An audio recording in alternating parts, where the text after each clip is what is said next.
ఎన్నికల్లో ఉమ్మడి తూర్పుగోదావరి జిల్లాలో వైసీపీ కంచుకోటలు బద్దలయ్యాయి. కూటమి పార్టీల అభ్యర్థులు భారీ మెజారిటీతో క్లీన్ స్వీప్ చేశారు. అనపర్తిలో మొదటిసారి బీజేపీ గెలిస్తే కొత్తపేటలో 20 ఏళ్ల తర్వాత టీడీపీ నెగ్గింది. రంపచోడవరంలో 15 ఏళ్ల అనంతరం తెలుగుదేశం జెండా ఎగిరింది. తూర్పుగోదావరి జిల్లాలో కూటమి పార్టీల గెలుపుపై ఇన్సైడ్ స్టోరీ.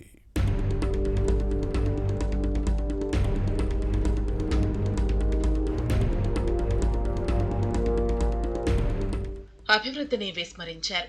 రోడ్లు వేయకపోయినా పర్వాలేదనుకున్నారు. ఇళ్ల నిర్మాణం పేరుతో మభ్యపెట్టారు.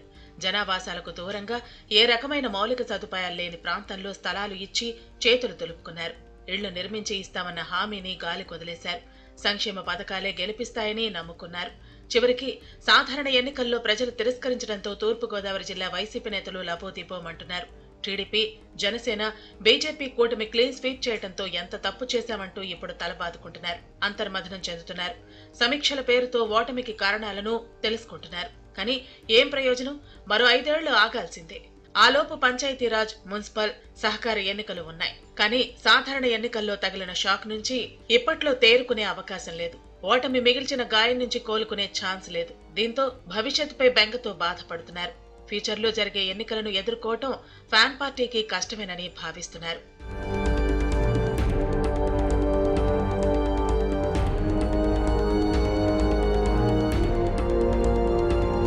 తూర్పుగోదావరి జిల్లాలో రాజమండ్రి పార్లమెంటు సీటుతో పాటు అనపర్తి అసెంబ్లీ స్థానంలో బీజేపీ గెలిచింది. ఆ పార్టీ రాష్ట్ర అధ్యక్షురాలు లోక్సభకు ఎన్నికైతే నల్లమిల్లి రామకృష్ణారెడ్డి ఎమ్మెల్యేగా నెగ్గారు. అనపర్తి ఓటర్లు తొలిసారిగా బీజేపీకి పట్టం కట్టారు. 1983లో టీడీపీ నుంచి పోటీ చేసిన నల్లమిల్లి మోలారెడ్డికి ఇచ్చిన ఆధిక్యతనే ఈసారి బీజేపీ నుంచి బరిలో దిగిన ఆయన కుమారుడు నల్లమిల్లి రామకృష్ణారెడ్డికి ఇచ్చింది. 20,000 ఓట్ల మెజార్టీతో గెలిపించారు. రెడ్డి సామాజిక వర్గ ఓటర్లు ఎక్కువగా ఉన్న అనపర్తిలో బీజేపీకి జనం బ్రహ్మరథం పట్టారు. వైసీపీకి వ్యతిరేకంగా పోరాటం చేసిన యువత, రైతులు, వ్యాపారులు, ఉద్యోగులు కమలం అభ్యర్థికి అండగా నిలిచారు. పలు గ్రామాల్లో వైసీపీ కంచుకోటలను బద్దలు కొట్టిన రామకృష్ణారెడ్డి బీజేపీ ఎమ్మెల్యేగా రికార్డు సృష్టించారు. వైసీపీ అవినీతి అక్రమాలపై యుద్ధం చేసిన ఈ నేతను గెలిపించుకున్నారు. అనపర్తి నియోజకవర్గంలో బీజేపీకి వచ్చిన మెజార్టీయే రాజమండ్రి లోక్సభ అభ్యర్థి దగ్గుపాటి పురంధేశ్వరి గెలుపులోనూ కీలకంగా మారింది.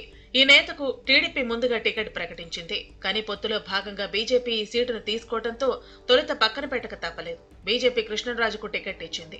ఆ తర్వాత రామకృష్ణారెడ్డి టీడీపీని వీడి బీజేపీలో చేరటంతో ఈయన అభ్యర్థిత్వాన్ని ఖరారు చేసింది.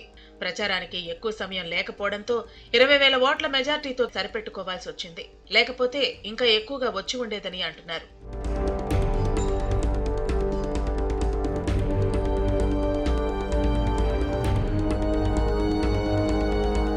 మరోవైపు కోనసీమ ముఖద్వారం కొత్తపేట నియోజకవర్గంలో 20 ఏళ్ల తర్వాత టీడీపీ గెలిచింది. సైకిల్ పార్టీ అభ్యర్థిగా పోటీ చేసిన మాజీ ఎమ్మెల్యే బండారు సత్యానందరావు వైసీపీ కంచుకోటను బద్దలు కొట్టి 56,479 ఓట్ల భారీ మెజార్టీతో గెలిచి రికార్డు సృష్టించారు. ఈ నేత 35 ఏళ్ల నుంచి కొత్తపేట నియోజకవర్గంలో 8 సార్లు పోటీ చేయగా చెర్ల సోమసుందర్ రెడ్డిపై 2 సార్లు, ఈయన తనయుడు జగ్గారెడ్డిపై 2 సార్లు విజయం సాధించారు. 1994లో టీడీపీ ఎమ్మెల్యేగా 15,413 ఓట్ల మెజార్టీతో నెగ్గారు.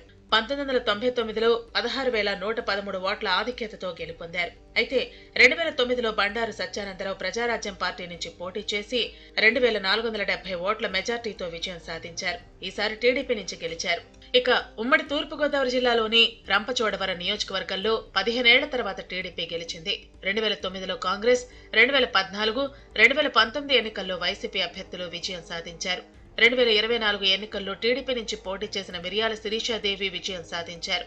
తన కారు డ్రైవర్ సుబ్రహ్మణ్యం హత్య కేసులో ప్రధాన నిందితుడిగా ఉన్న వైసీపీ ఎమ్మెల్సీ అనంతబాబు బాధితుల్లో ఈమె ఒకరు.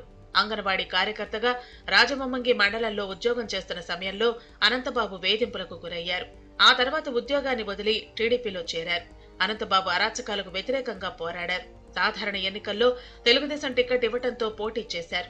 అనంతబాబు హత్య రాజకీయాలను జనంలోకి తీసుకెళ్లి విజయం సాధించారు. మొత్తం మీద ఒక సాధారణ కార్యకర్తగా పార్టీలో చేరి గెలిచిన మిరియాల శిరీష రాజకీయాల్లో రాణించాలనుకునే వారికి స్ఫూర్తిగా నిలిచారు.